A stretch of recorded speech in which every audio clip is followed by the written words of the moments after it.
Hi everyone, my name is Serena. Welcome back to my channel. Today I'm going to do my May wrap-up. It was my worst month of the year so far, reading wise and mental health wise. I wouldn't say it was all because of a reading slump. I mean, I was in a reading slump in the first 10 days, but then the rest of the month I was just in a really poor mood, you know? Up until the 27th of May, I only had read one book maybe. And then in the 28th, 29th, the last 3 days, I read other 3 books, which were very short. 2 were poetry and 1 was a illustrated book. I just did that to feel better, you know? Sometimes you just do things because you want to feel better. Otherwise, this would have been a 1 book wrap up. I have to say though that I have started so many books this month.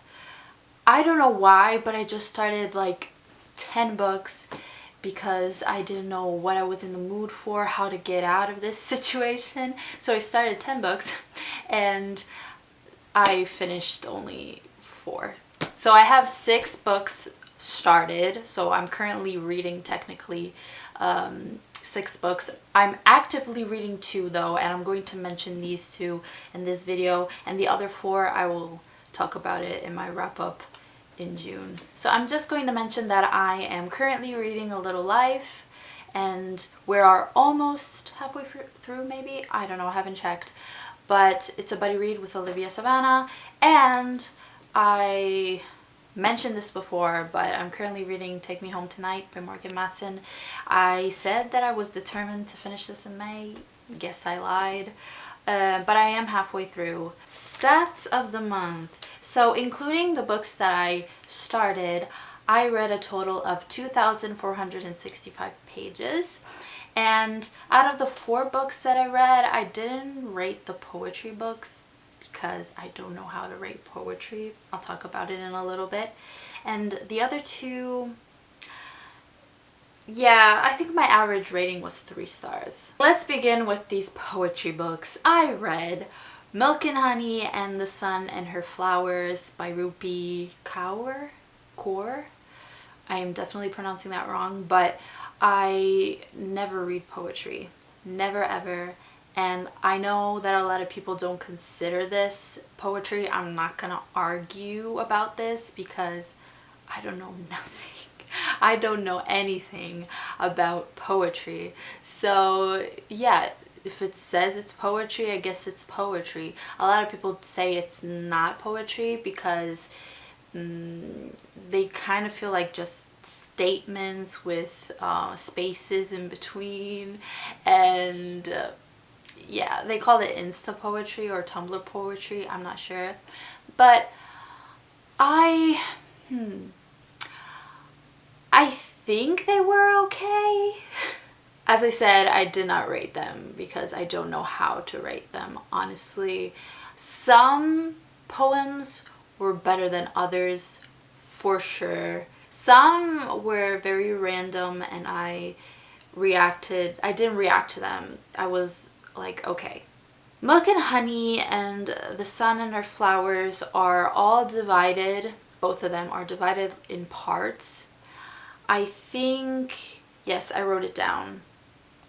Milk and Honey is divided in the hurting, the loving, the breaking, and the healing. I think my favorite was the healing because it was more uplifting and encouraging, I guess. And The Sun and Her Flowers is divided in wilting, falling, rooting, rising, and blooming. And I felt like these 2 poetry books were kind of connected. I mean, the themes are very similar, and I felt like sometimes she repeated herself. It's about different topics like relationships, bad relationships, the good parts of a relationship, breaking up, and also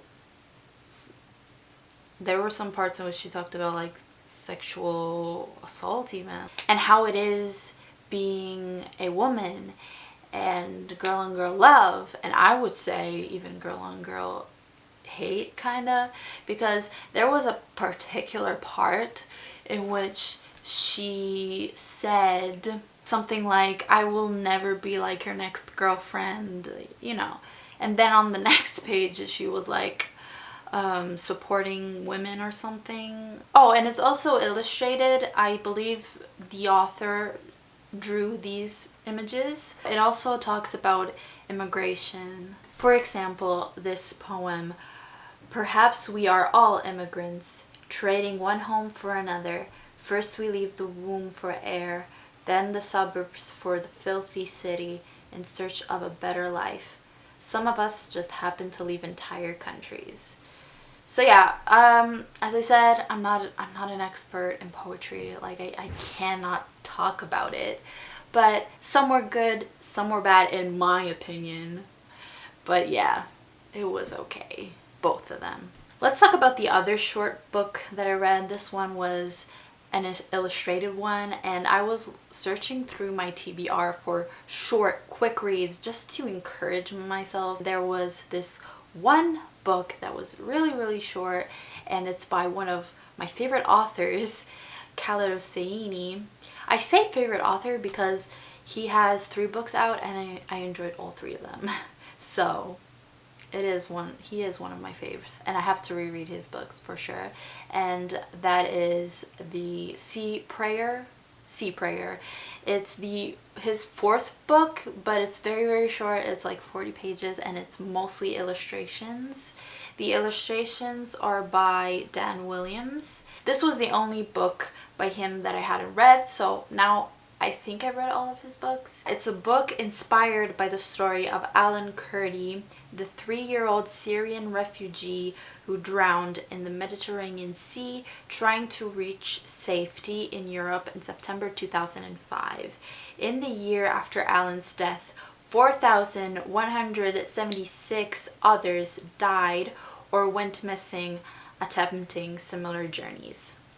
This book is dedicated to the thousands of refugees who have perished at sea fleeing war and persecution. I lived in Italy for so long, and I lived in Sicily, which is a southern island in the Mediterranean Sea, and a lot of refugees go there.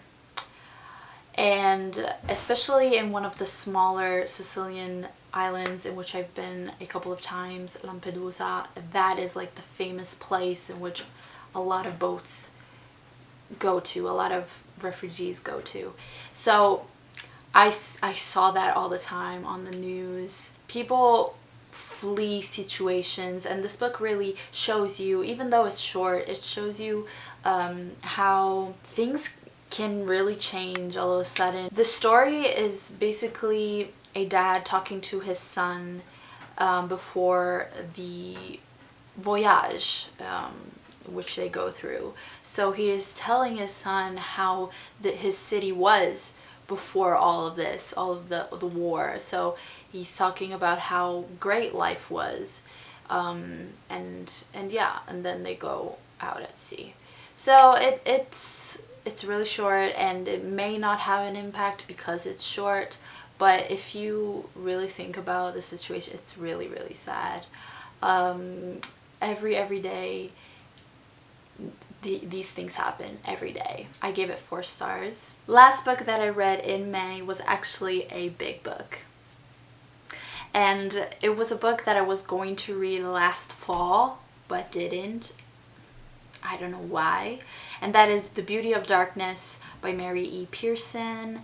As I said, I was going to read this last fall. I have buddy read the entire trilogy with Christina. I will link her channel down below. And we were going to read it last fall, but then I don't know why. I asked her and I didn't pick up the book. I don't know why. But we picked it up again in May, and I really enjoyed the second book. I think the second book is my favorite.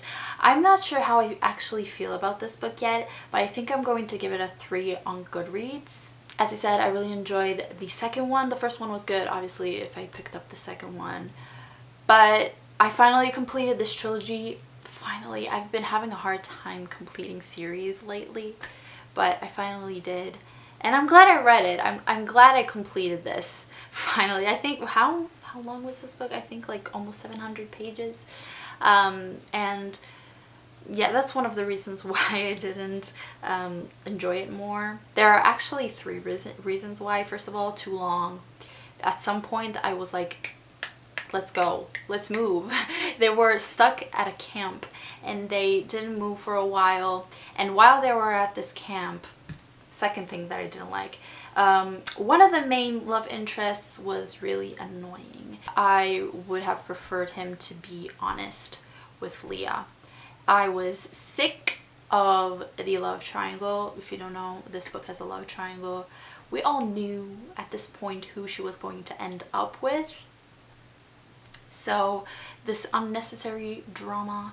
And yeah, there are these feminist tones to the story because Leah is annoyed with how one of the male love interests is treating her, and other males, because it's not only him but other people in this kingdom are treating her like she's less. Leah is a strong character. I mean, I enjoy her, sure, but it got annoying after a while. And the third thing is the final epic battle, which it was building up to, but I think it was too short, I think. And those are all the books that I read in May. There weren't a lot, but yeah. What did I watch? I didn't watch any shows, but I watched 2 movies. I watched The Talented Mr. Ripley. I said in April, in my April wrap-up, that I was going to watch it in April because of a book that I read in April, Vicious, but I didn't end up watching that one. I watched it this month and I thought it was good. It's a movie with Matt Damon. What is his name? Then there's Gwyneth Paltrow. What is his name? I can't move on without saying his name. Jude Law, exactly. I enjoyed it, and I do see why at some points it can be similar to Vicious because of the relationship between the 2 male characters. I wasn't expecting it to be set in Italy. I actually recognize a couple of Italian actors in that movie. I was surprised. I really wasn't expecting that. But yeah, it's a thriller. The boat scene, if you've watched the movie, yeah, I closed my eyes at that scene. Anyway, I enjoyed it. And I watched a classic in, I guess, every film major degree, and that is Citizen Kane. I think that a lot of people say that this is like one of the best movies ever. It was filmed in the 1930s or 40s. Yeah, I think it came out in 1941 or 40, I don't know, but a very long time ago. It's in black and white, obviously, and how can I talk about this? It was boring, yes, but I do see I do see how it was revolutionary at the time. It's nothing new nowadays, but if you think about it, in the 1940s, the way certain scenes were filmed, I watched a few videos after that because I needed to see what made this movie so important to a lot of filmmakers. And I've watched a few videos and all of them say that the shots, the way the director shot some scenes were inspiration for so many movies, and there were clips, example clips, and I totally see that. It was revolutionary for the time. But the story itself, it's about this man, his whole entire life. He his parents sent him off to get an education and become this businessman. I think he has a newspaper, and then he grows old and he's lonely. He collects, he's a hoarder kind of. And yeah, I see why a lot of people think this is very important though, because a lot of scenes were really different from the styles of other movies at the time. So yeah, those are the movies that I've watched, and I hope your month, your reading month, your month in general was better than mine. Let me know what was your favorite read of May down in the comments, and like, subscribe if you enjoyed this video, and I'll talk to you in my next video. Bye!